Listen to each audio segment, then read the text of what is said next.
حضرات، میں نے نیر بھائی سے یہ درخواست پیش کی ان کے سامنے کہ مجھے پڑھوا دیں، اور اس کا سبب یہ ہے کہ اس بارگاہ میں پڑھنا میرے لیے صحن خلد میں پڑھنے جیسا ہے، لیکن میں صرف 3-4 منٹ میں سماعت فرمائیں۔ ایک سلوات بھیجیں آپ حضرات۔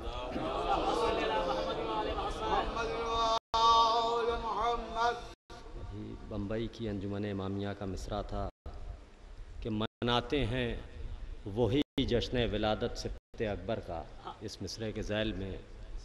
مطلب 5-6 شعر کہ جنہیں احساس ہے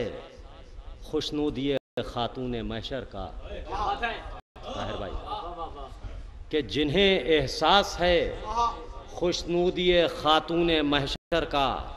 مناتے ہیں وہی جشن ولادت سبط اکبر کا، مناتے ہیں وہی جشن ولادت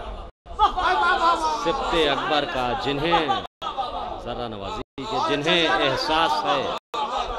خوشنودی خاتون محشر کا، اور مناتے ہیں وہی جشن ولادت سبط اکبر کا، اور میری امداد کو وہ باوضو ہو کر چلے آئے۔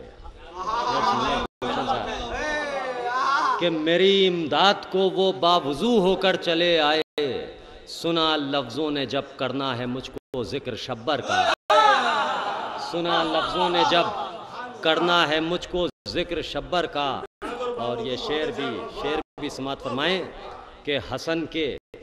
صلح و نامے کو کھلے دل سے اگر دیکھو، پڑھیے،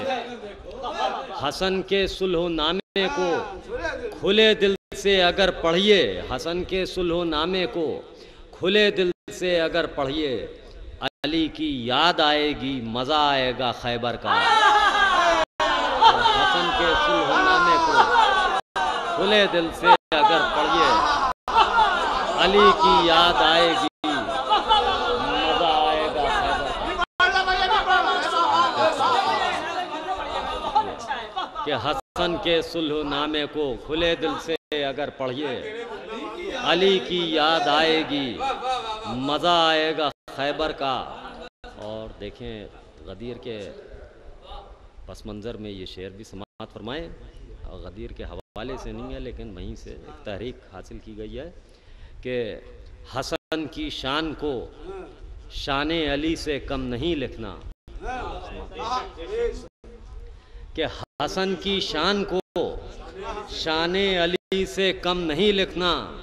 کہیں ایسا نہ ہو لہجہ بدل جائے پیمبر کا۔ کہ حسن کی شان کو شان علی سے کم نہیں لکھنا، کہیں ایسا نہ ہو لہجہ بدل جائے پیمبر کا، کہیں ایسا نہ ہو لہجہ بدل جائے پیمبر کا۔ حسن کی شان کو شان علی سے کم نہیں لکھنا، کہیں ایسا نہ ہو لہجہ بدل جائے پیمبر کا۔ اور یہ 3 شعر ہیں اور سماعت فرمائیں کہ مدینے سے دیار کربلا تک غور سے دیکھو، سماعت فرمائیں کہ مدینے سے دیار کربلا تک غور سے دیکھو، کہ زیر پائے قاسم ہر نشان پا ہے شبر کا، کہ زیر پائے قاسم ہر نشان پا ہے شبر کا۔ اور حضرات یہ آخری 2 شعر اور کہ بھکاری ہو زمیں کا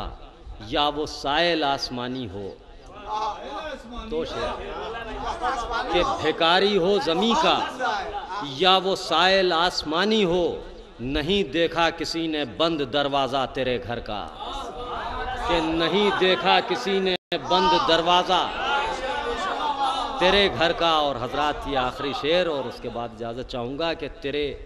دشمن کے ہاتھوں میں نظر آتا ہے یوں قرآن، کہ تیرے دشمن کے ہاتھوں میں نظر آتا ہے یوں قرآن، کہ جیسے کوئی اندھا آئینہ لے آئے پتھر کا۔